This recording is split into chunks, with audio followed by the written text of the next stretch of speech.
Hello guys, I hope you all are doing well. So आज हम लोग किसी बिजनेस के बारे में बात नहीं करने वाले हैं। आज हम लोग एक नए टॉपिक के बारे में बात करने वाले हैं, क्योंकि बहुत ऐसे लोग हैं जिनके पास लोन या फंड नहीं होने के कारण वो कोई भी बिजनेस स्टार्ट नहीं कर पाते हैं। उनके पास आइडिया तो होता है, उनके पास एबिलिटी भी है, और किसी कारणवश से जॉब नहीं होने के कारण वो ना तो बिजनेस स्टार्ट कर पाते हैं और जॉब भी उनको नहीं मिलता है। सो आज हम लोग जिस टॉपिक के बारे में बात करने वाले हैं वो एक स्कीम के बारे में बात करने वाले हैं जो प्रधानमंत्री के द्वारा चलाया जा रहा है। सो जिस स्कीम का नाम है पीएम इजी पे। सो अगर इसके फुल फॉर्म का बात करें तो prime minister employment generation program, जो कि हमारे सेंट्रल गवर्नमेंट का एक बहुत अच्छा स्कीम है, जिसमें वैसे लोगों को लोन प्रदान किया जा रहा है जो कहीं ना कहीं अनएम्प्लॉयड है और किसी कारणवश से जिनको जॉब नहीं मिला है और जिनके पास रोजगार नहीं है, तो उनके लिए एक बहुत अच्छा स्कीम चलाया जा रहा है। सो इस स्कीम की अगर बात करें तो ये scheme basically ministry of micro small medium enterprises के द्वारा चलाया जा रहा है। सो अगर इनके हम रूल्स के बारे में बात करें, अगर हम लोग ministry of micro small medium enterprises के रूल्स के बारे में बात करें तो ministry of micro small medium enterprises basically rules और पॉलिसीज को तय करती है और ये सपोर्ट करती है नोडल एजेंसी को। सो नोडल एजेंसी के बारे में बात करें तो नोडल एजेंसी जो इसमें इन्वॉल्व है दैट इज केवीआईसी हो गया, आपका केवीआईबी हो गया और डीआईसी हो गया। So this are the nodal agency. So अगर हम लोग यहाँ पे नोडल एजेंसी के रूल्स के बारे में बात करें तो नोडल एजेंसी का जो रूल है दैट इज कि आपके प्रोजेक्ट एलिजिबिलिटी को नोडल एजेंसी बेसिकली चेक करती है, और जब आपका प्रोजेक्ट लगता है कि ये एलिजिबल है लोन के लिए तो ये बैंक को रिकमेंड भी करती है आपको लोन प्रदान करने के लिए। सो नोडल एजेंसी का बस यही काम नहीं है, इसके अलावा भी नोडल एजेंसी के बहुत सारे काम है कि अगर उनको लगता है कि आपका जो प्रोजेक्ट है दैट इज एलिजिबल तो वो आपको डॉक्यूमेंटेशन में और जो भी गवर्नमेंट के कंप्लायंसेस है उसको फुलफिल करने में मदद करती है। इसके अलावा भी अगर आपको लोन दे दिया जाता है तो लोन मिलने के बाद आपकी प्रोग्रेस को टाइम टू टाइम वो मॉनिटर करते हैं। अगर उनको लगता है कोई भी टेक्निकल ट्रेनिंग की जरूरत है तो वो टेक्निकल ट्रेनिंग भी आपको प्रोवाइड किया जाता है। तो हम लोग अगर फाइनली ऑब्जेक्टिव के बारे में बात करें तो इसका मेन ऑब्जेक्टिव है गांव हो या शहर ज्यादा से ज्यादा रोजगार को प्रदान किया जाए।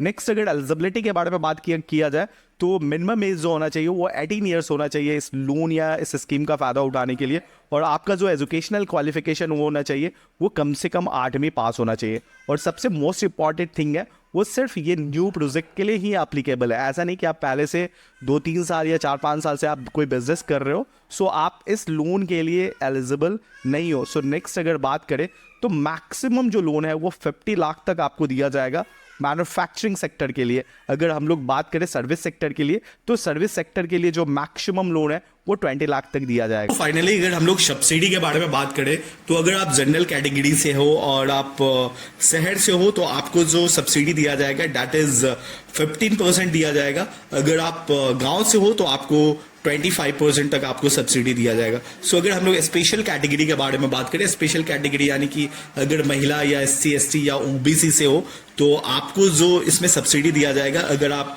शहर से हो तो आपको 25% का सब्सिडी दिया जाएगा। अगर हम लोग बात कर ले अगर आप गांव से हो तो गांव में आपको कम से कम आपको 35% तक आपको सब्सिडी दिया जाएगा।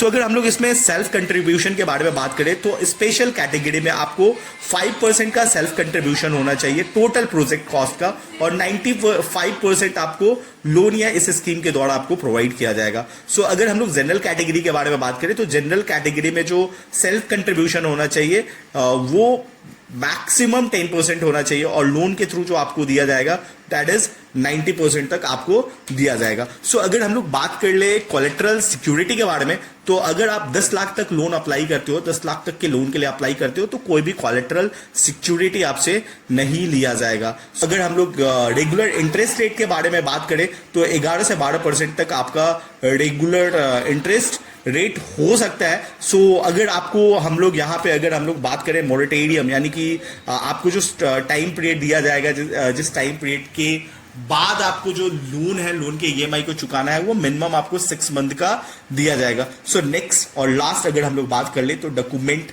रिक्वायर्ड्स, कौन से डॉक्यूमेंट इसमें लगने वाले हैं। सो इसमें आधार कार्ड लगने वाले हैं, पैन कार्ड लगने वाले हैं, आपको प्रोजेक्ट रिपोर्ट चाहिए। अगर आप स्पेशल कैटेगरी यानी कि OBC या आप कह सकते हो SC/ST से हो तो आपको एक कास्ट सर्टिफिकेट या आप कह सकते हो स्पेशल कैटेगरी सर्टिफिकेट आपको देना पड़ेगा। और जो फाइनल है दैट इज एजुकेशनल और स्किल डेवलपमेंट के ट्रेनिंग सर्टिफिकेट अगर आपके पास है तो वो भी आपको देना पड़ेगा। I hope you really like the video. If you really like the video then please like, subscribe.